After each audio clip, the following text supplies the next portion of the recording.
They murdered 12 people and terrorized the village. These three were brothers, Mika, Stefano, and Fabian. They grew up in a quiet village in Luano Valley, Zambia. No electricity, no proper schools, only farming and the bush. Their father died in 1986, leaving their mother to raise them alone.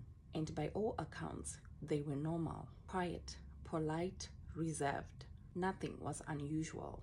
But somewhere along the lines, something changed. The brothers began to withdraw. They stopped interacting with people. They avoided the community. And slowly their behavior turned dark. They became threatening, unpredictable. People started to feel it. Something wasn't right. Then in 2007, they snapped. Their first victim was a respected village headman. He had noticed the change. He saw the danger. So he tried to act, organizing the villagers to report the brothers or force them out before things got worse. But they found out. After that, there was no stopping them. They didn't kill for money. They didn't kill for land. They didn't even kill for revenge. They just killed neighbors, relatives, even people helping the community. A nurse, a leader, even Fabian's own father-in-law. Between 2007 and 2013, they were officially linked to 12 murders. But locals believe the real number may have been over 20. And the most terrifying part, there was no pattern, no warning. Anyone could be next. They used simple weapons, machetes, bows, spears, and arrows. But what made them deadly was the land. They knew the bush better than anyone. They hid in caves, moved silently through trees, walked barefoot to avoid leaving tracks. They became ghosts. Fear spread across the valley. Entire villages were abandoned, farms left to rot. Children stopped going to school.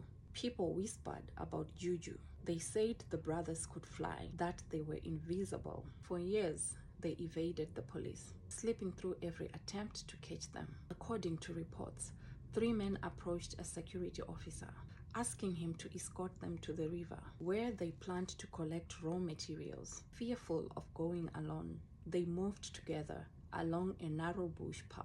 As they neared the swamp, something caught their attention. Fresh footprints. It was a clear sign they weren't alone. Sensing danger, they hid. From their hiding spot, they noticed a camp in a distance, smoke rising into the air. Moments later, 2 men stepped out. That's when the 3 men whispered to Chapela. Those are the Miloni brothers, the fugitives that the police had been searching for over 7 years. Needing confirmation, Chapela asked them again. The men were certain that those were the criminals. Carefully, Chapela moved closer. Then, without hesitation, he opened fire. 2 of the brothers were killed instantly. The third, Mika, was shot moments later. Before he died, he turned to the villagers and accused them of betrayal, saying they had sold them out. Their bodies were later taken to the police station, where their mother was called for identification. In a twist that shocked many, she showed no resistance in identifying her sons. In fact, she had a sense of relief. She had lived in fear of them for years, terrorized, bullied, and forced into hiding. Now, with the nightmare over, she stepped forward. She publicly apologized to the victims' families and the community. She expressed disbelief and heartbreak, questioning how she could have ever known that the children she carried would grow to be such violent men. Corporal Chapela was honored for bringing the brothers' reign of terror to an end. The villagers who helped in identifying them were rewarded with cash prizes. The criminal's mother was given a house, perhaps a small measure of peace after years of fear.